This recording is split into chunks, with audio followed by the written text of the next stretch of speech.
everyone, and welcome to the very first episode of the Graduates Guide podcast. I'm Emma, a co-founder of the Graduates Guide, and I'm here with my lovely co-host and co-founder, Gabby. Hi everyone, I'm Gabby. We're so excited to be kicking off this latest project of ours, the Graduates Guide podcast. The Graduates Guide is all about supporting young people, students, graduates and job seekers. The path out of high school into higher education or the workforce is ever changing, and we all experience such different things during these transitional years. We know it can be really hard, and we want to provide a safe place to share stories and resources while reminding each other that the journey is just as important as the destination. For us, the Graduates Guide is a way to provide support we needed, but we didn't always have when we were making those tough choices about what we wanted to do and who we wanted to be. And today's episode is all about those tough choices and what we've learnt from them.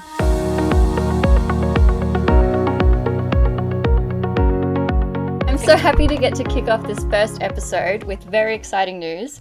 Emma has just started her bachelor's degree. You're doing a Bachelor of Creative Writing, I believe. Yes, so it's a Bachelor of Arts tailored to creative writing, so it's a bit of a hybrid creative arts course. I am very excited. It's my fifth week this week. It's my fifth week being at uni, and it's flown. I'm loving it. Just the environment's so different, and it's a beautiful combination between being overwhelming and exciting. There's so much to learn, and yeah, I'm really enjoying it. It's been like a great transition from like working full-time pretty much to learning how to study again. You went straight from high school into the workforce, and now you've gone back to study. Was that a decision you made easily? What was it that led you to take a gap year? So yeah, it was not an easy decision that I made. There was a lot of noise when I was in year 12, and I had an idea of what I wanted to do, because from the time I was a kid, I always wanted to be an actor. I was like, I'm going to win an Oscar when I'm 22 years old. And I got to year 12 and was just like, oh, I enjoy writing. So I'd been working on a story that I'd been like sharing around with my friends, and I've written a few like One Direction fan fictions, and people said, oh, you can pursue writing, you're actually really good. So then my focus sort of started to shift, because I went from going, I really want to be an actor, to I think I want to do both. And in year 12, there's such a pressure to pick one course, but there's a lot of pressure around, well, in my time, going back 6 years now, there was such a stigma around doing a Bachelor of Arts, because it was, well, airy-fairy, what did you study? Or you can't get anywhere with a Bachelor of Arts. So, but for me, when it came to picking my choices in year 12, I was like, well, a Bachelor of Arts is the only thing that sort of makes sense. And so it came to the time where, like, I got my ATAR score, I got my preferences for uni, and the course that I got into was a film and television course at Deakin University, and it just didn't feel right. But it was my first preference, and I was like, you know what, I need to focus on one field, and then I can pursue something else later. Even though I was sort of like, I feel like I need to pursue a Bachelor of Arts, because that was the thing that made the most sense. And so when I did make the decision that, okay, I think I'm going to take a gap year, because my mind's not made up on what I actually want to pursue, and I think I want to figure out, what my passions are, what I want to do. And it's really hard as well to say to like an 18-year-old, pick what you want to do right now with the rest of your life, because I haven't even experienced like the world, in the wider world. So making that decision, I remember I told my mum, she was like, you do what suits you. She's like, I'll support you, which was great. And I wish I had sort of had that support from everyone, like, because when I did tell people that I was taking a gap year, they were like, oh, so did you not get a high enough ATAR to get into your course? I was like, no, I don't want to pursue the course that I got into. And they were like, oh, okay, but a gap year can turn into a gap life. So there was all this like pressure, and I was just like, you know what, I was like, this is the right choice. And I was also a little bit naive, because I feel like my experience in a gap year, I was like, yeah, I'm gonna go overseas, and I'm gonna like like, I'm going to travel and go to Canada and raise wolves because, like, that's what is sold to us. Or I was going to go to Africa and, you know, build a school in a village. Like, these are the things that were sort of sold to us. So I was going to travel around Europe for a year. And my gap year was actually very different to what I expected. Yeah, well, there's all those stereotypes that you were talking about, and the stigma of like, well, you didn't get a high enough ATAR, or are you the gap life element of it that I know, you know, you've struggled with and written a lovely blog post about, shout out. But did you find the expectations set you up to be disappointed at all when you did finally kind of get into experiencing it for what it really was? Yeah, definitely. I think that I think everyone has sort of preconceived ideas about what something will be. And so for me, the gap year was like, I'm going to know at the end of this year what I want to do with the rest of my life, and I'm going to have it figured out. I'm going to travel. I'm going to, you know, pursue, like, I'll do short courses in like writing and short drama courses and short acting classes. And I was like, I'm going to have it all figured out in that 1 year. And I also had, like I said earlier, I had this ridiculous notion because it's sold to us like, oh, gap year, spend a year in Europe traveling around, or like raise huskies in Canada. There was I think it was called the I don't know if they're still around, but the Global Work Travel. And it was basically, so you could go work overseas, and then you could, like, I think it would be, you'd work part-time, and you had your accommodation, and then like 4 days a week you would work, and then the other days you would just spend time doing whatever. It was not at all what I expected.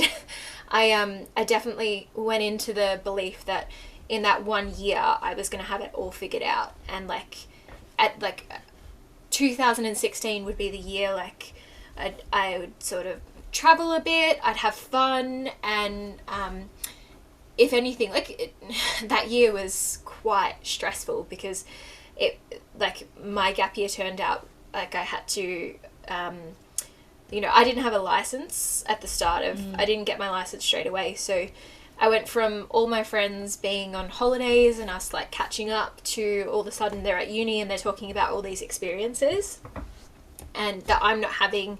And like I was also, I had a casual job, but I needed to get an actual job because my dad said I love him, but he said the classic, well, you're not sitting around watching TV for a whole year. You have to, you know, get out and do something, and you have to support yourself. And I was like, yes, Dad, I understand. But yeah, it was, you know, I sort of, I think gap years are sold to us like it's going to be a fun year. And for me, I was like, this is not fun. But yeah, I found that I really struggled mentally during my gap year. It was sold to me that it was this idea that it was going to be really fun. And, you know, I was applying to get work. So I really struggled to get work because I was a mature, like I was 18 years old, and no one wants to hire an 18-year-old because they've got no experience, but you've also got to pay them more. So it's just like, anyway, but it was stressful because it was like I had to get a job, and then I felt like my friendship group, everyone was doing things and experiencing all these new amazing experiences, and they were having a blast at uni. And I remember just like there'd be days where like my dad and my mum worked full time. I didn't have a license. My sister was at uni, so like it was just me and like applying for these jobs, and I was sort of like enclosed within the house in like the four walls.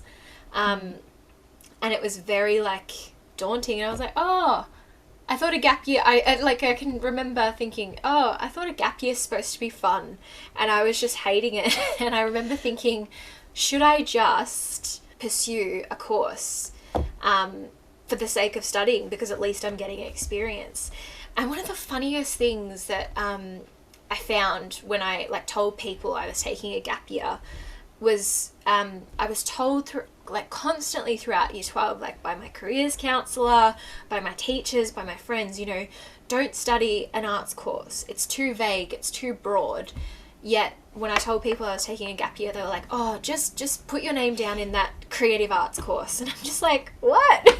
It was just like such a 180 shift. But it's funny with your experience, Gabby, because you said that you went straight from high school to uni, and you said that you were not having a good time at all either. So, like, what was it about? Because to me, it just baffles me how, we were sort of experiencing similar things where I'm taking a gap year and people are like, oh, it's going to be fun. And then I was miserable, and then it was almost like you were miserable too in your first year of uni.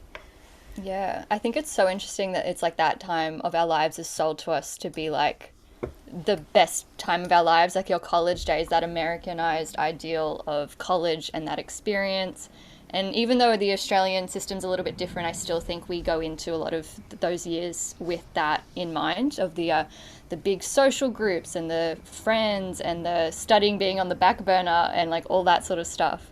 But yeah, for me, I went straight from high school into an arts degree.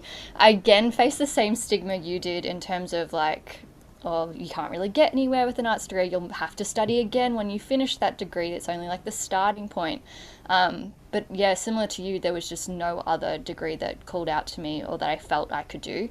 And I went into my arts degree thinking I was going to study writing and psychology. I learnt pretty quickly that you need a lot of math and science to get through psychology, and that didn't go down very well for me. So that only lasted about a year until I was like, no, we can't do that, because I'd stopped science in year 10, so I was very behind everyone else in terms of like their just knowledge of basic scientific principles. And the writing one too, I just wasn't quite ready to like delve into that part of my creativity, I guess. So I ended up studying something completely different, which was anthropology and history. Still very much in my wheelhouse, but not what I'd planned. And it was very much like, well, what am I going to do with these subjects? Even to this day, I'm like, interesting. What will I do with these subjects? Because it is that kind of, well, they're vague, well, they're fluff subjects, well, they're more thought and philosophical than like practical, climb the corporate ladder, find a career sort of like subjects to learn about and grow skills in. So yeah, my experience was tumultuous because of my high expectations of like this fun time that would just like counteract the stress of year 12. I think I went out of year 12 being like, oh, now we get to have fun. And it just wasn't that, because you went into the adult world and it was hard. Yeah. And you're facing with all this change and it's new and it's hard to make friends because there's so many people and everyone's experiencing different things at a different pace, and you just feel like lost in this whirlwind at times of like, what am I actually doing here? Yeah. Because you said there was over like 2,000 people in your cohort. Yeah, there was. I think, especially in the psych one, because at the uni I went to, you could do psych across 3 bachelors. So it wasn't like you just did a Bachelor of Arts to do psych. You could do it if you were doing a different bachelor's, you could do it too. So there were like 1,000 people in my psych lecture. It was like, you go from like a small kind of school situation to like a thing like that, and you're just like, this is crazy, sort of. So there's that element of the change, and then just the not knowing. I think the other thing was that you go into like high school, all your schooling really, you've got 13 years of very clear-cut steps. Like you go from grade 1 to grade 2 to grade 3 to grade 4. Like it's very clear-cut. You're all doing it at the same pace. It's all happening. Like you don't need to worry about anything other than showing up, I guess. And then you get to uni and it's like you're setting your own path, your purpose, and it's hard to grapple with having to do that all of a sudden. We're not taught how to kind of think for ourselves in a way. And I guess uni did teach me that critical thinking. Like it wasn't all bad at the end of the day. Like the skills you learn in uni are amazing in that regard. But yeah, it was definitely a huge change. And the first year, I remember it was, very tumultuous in terms of my emotions and stuff, because the change was really difficult to navigate at times.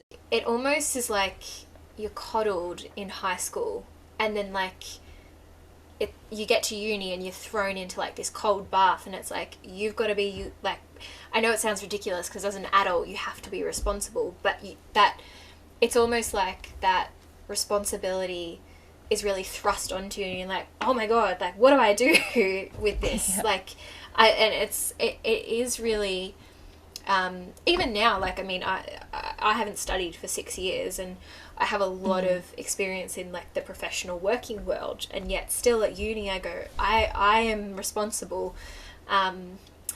And it's funny, I said this to my mum the other day. I was like, yeah, it's uni, like, I have to be responsible for everything. Like, my tutors aren't going to chase me for an assignment. If I don't submit an assignment because for whatever reason I was sick, you know, they're not going to be like, that's okay, submit it tomorrow. It's like, I don't care. Like, they do not care.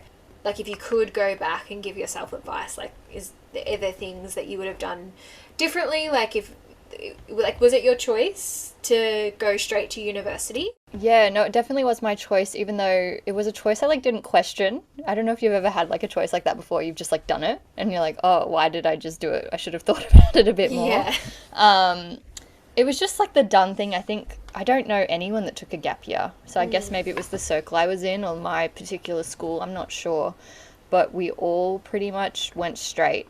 In saying that though, and this is an interesting point, that a lot of people took leaves of absence after like the first 6 months of uni, and I greatly consider that, if only just for a break. I think you come out of year 12 and you're so burnt out, and then you go into uni, and as we were talking about, it's such a huge change, and then you're like, yeah, I can totally empathize with everyone that took a leave of absence. I just didn't in the end, I think, because I was a bit worried that if I stopped I wouldn't go back, which I'm sure is like a common theme for people that take gap years or leave of absence, like the idea that it will turn into a gap life. Like, I totally feel that too.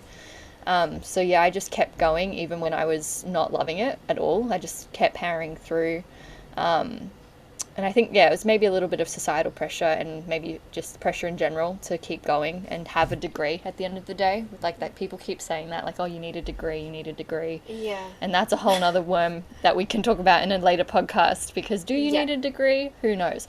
But yeah, but in terms of like advice, I've thought about this a lot because I've often wondered if I regret going to uni straight away. I think I've come to the decision now, 3 or 4 years since graduating, that I don't regret it per se. I think I'm really grateful for what I learned. I'm grateful that I just chose to enjoy the subjects, in terms of I just picked what I wanted to study, even though it didn't really make sense. Career-wise, I greatly enjoyed what I studied. I think it was of value in terms of like adding to who I am as a person and my own values and perspective, and my ability to critically think and like just like see the world, and like even just viewing things online in terms of taking things at face value, like knowing to understand the difference between like a primary source, a secondary source, like all these silly little academic things that do inform your way you look at the world at the end of the day. So I don't regret it. I think if I were to do anything differently, maybe I'd tell my younger self to be a bit more outgoing, which she would have hated that advice because I hated when people told me, oh, get out of your comfort zone. Oh, just put yourself out there. I hated it. I still hate it when people tell me that. I get so angry. I know. I'm like, let me stay in my cocoon. My friends now have like a saying for it. They call it my cocoon. And I'm like, I love my cocoon. I don't want to leave my cocoon. But I probably would tell my younger self to try and leave her cocoon a little bit. Because I think maybe if I'd joined a few clubs or like responded to a few, it got to the point where I just wasn't even responding to like invites to go out, because I just was that not into my environment at the time, and I just didn't want to go out. Like, my mental health was at the point where I was just like, no, I don't want to do anything. But maybe if I had, it would have helped, because that would have helped make friends, that would have helped build a support network, and like that shared experience that I think you need. And at that stage in your life, to be fair, at all stages of life, I think you need people that are sharing your experiences or can at least empathize with you. So yeah, I think that would be my advice. She would hate that advice, but that would be the advice I'd give her. But yeah, what about for you? Do you regret your gap year, or what advice would you give your younger self? It's funny because, like, how you said, oh, you know, there's that pressure of a gap year will turn into a gap life, and I definitely thought that too, because, like, I mean, when I got to the end of my gap year, I was like, I have no idea what I want to do. I'm like in a similar situation to what I was last year. And I still, like, I tried things throughout the year. Like, I'd done a few makeup courses, and I'd worked at a makeup academy. So that had introduced me into the workforce, but I was still sort of like, I don't know what I want to do. And so it took me 6 years to go back to study. And even still, just coming to that decision, I guess I knew probably 3 years ago that I wanted to study. I just didn't know if there were a couple of reasons where you touched on it briefly, and I'm going to touch on it, how you need a degree to be successful. So I was sort of like, well, do I go back and study because I'm interested in this and I'll just have a degree, so then it'll be easier for me to, get jobs that are, more than just entry level, or more than just me based on my work experience. But it's funny because, like, I've thought about it so much and I go, would I have taken a gap year? Because I still think if I had gone to full-time study, I probably would have taken a leave of absence. Because even still, with that film and television course at Deakin, I didn't even last through orientation. I went and I was like, this is not right. And also, it was at Deakin. It was ages away. So, traveling there was... it was not easy, and then I was just like, this course is just not going to work.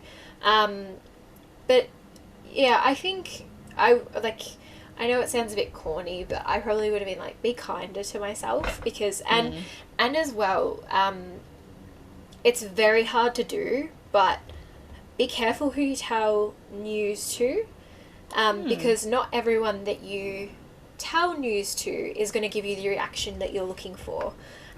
And so when I told people about the fact that I was taking a gap year, it's hard to see it at the time, but there were people that I surrounded myself with constantly during my gap year that were not supportive, that were incredibly toxic.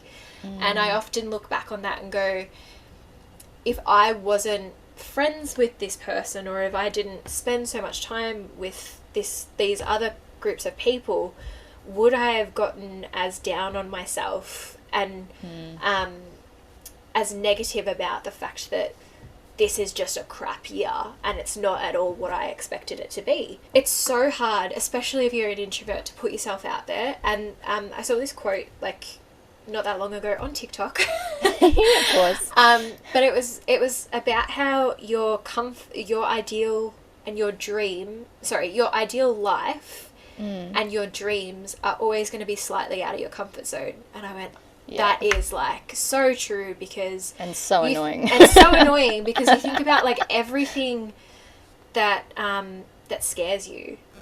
For me, I'm just sort of like, nah, don't want to do it.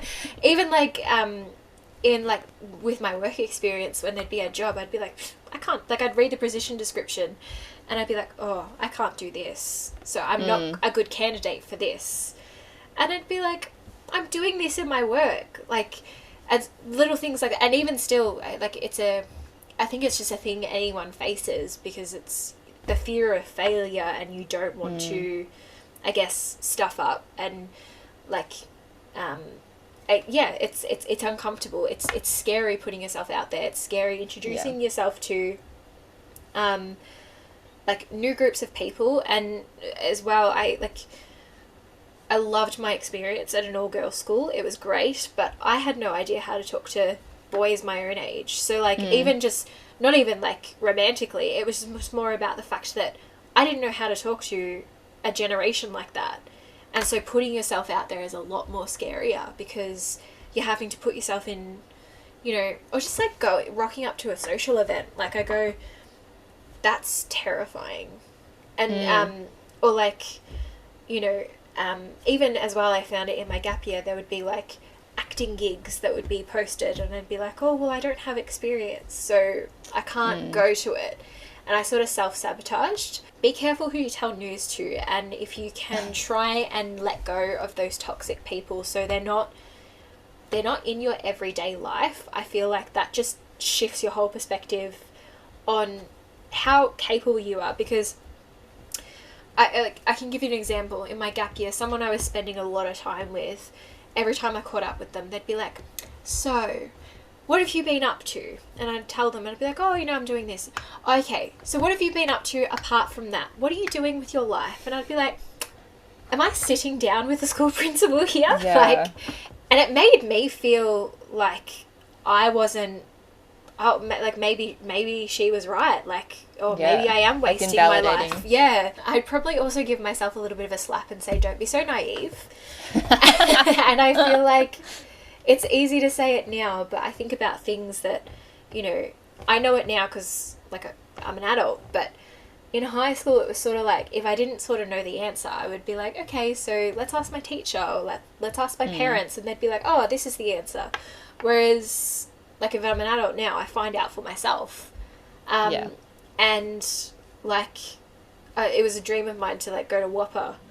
And I didn't pursue it because my careers counsellor told me that, well, you can't get into that course because, one, it's a private institution, it's interstate, and, like, just don't be ridiculous pursuing, like, a really elite Ivy League school. And me, stupidly, was naive enough to go, yeah, okay, she's the careers counsellor, she knows what she's talking about. But I think it's funny because if I, like, assessing my gap from high school to study, like, it was 6 years, and like I said a little bit earlier, I was like, oh, I knew what I wanted to do sort of 3 years ago, but I hadn't come to that decision. But even still, I probably wouldn't have waited as long. If I could go back, I probably would have had like a 2-3 year break and then gone into it. We definitely get comfortable in, like, a situation. Like, I was working full time. I was earning money that I had never earned before, and so you get comfortable. So I understand that fear that people have of, you know, if they take a leave of absence, if they go in a gap year, you're never going to go back. But I'm proof you go back. You went back. So, and it hasn't been easy, like, that, the shift from going into full-time work to all of a sudden going back to academia and having responsibility and going, well, if I don't do this work, it's my problem. But yeah, I think if I summed it up, the advice I would give to myself is just be careful who you tell news to. Try and minimize your contact, if not eliminate your contact with toxic people. And most of the time I feel like I've got a pretty strong gut feeling, and I go, most of the time people know what they want to do. It just, sometimes it takes people a little bit longer to come to that decision. Absolutely. And it is very scary to sort of jump into something that you're unfamiliar with. But yeah, if there is something that you find that you want to do and you're unsure of because there's all these variables and it's going to cause you uncomfort and make you go out of your comfort zone, I would, like, it's easy to say make a pros and cons list, but think about, like, is this the life that you want to be living in 10 years time? Because that's what happened to me when I was working full time. I was like, I'm happy, but I'm not going to be happy in 10 years time doing the same job. And I want to have a crack at what I want to do because it's a passion of mine. I think that's why the Graduate's Guide is so important to me, because I really wish there had been something like this, even, like, through my contact and our contact through, like, the mentorship, if there had been something like that, or if my careers counselor had just been a little bit more encouraging and saying, hey, you know, you don't have to go straight into academia, there are options. There are different avenues, you know, instead of, no, you go from high school to university and then further study and then into the workforce, and that is it. So it is very challenging too to sort of, I guess, defy that, and that's probably why you get a lot of setback. I always find it ironic, I feel like leaves of absences are not encouraged, but there's less of a stigma with those as opposed to taking a gap year. And in my opinion, it's the same thing. It's literally, it is. Like, I've taken 2 leaves of absences. Both times they ended up in complete withdrawals of the courses. So it is the same thing. Isn't that funny?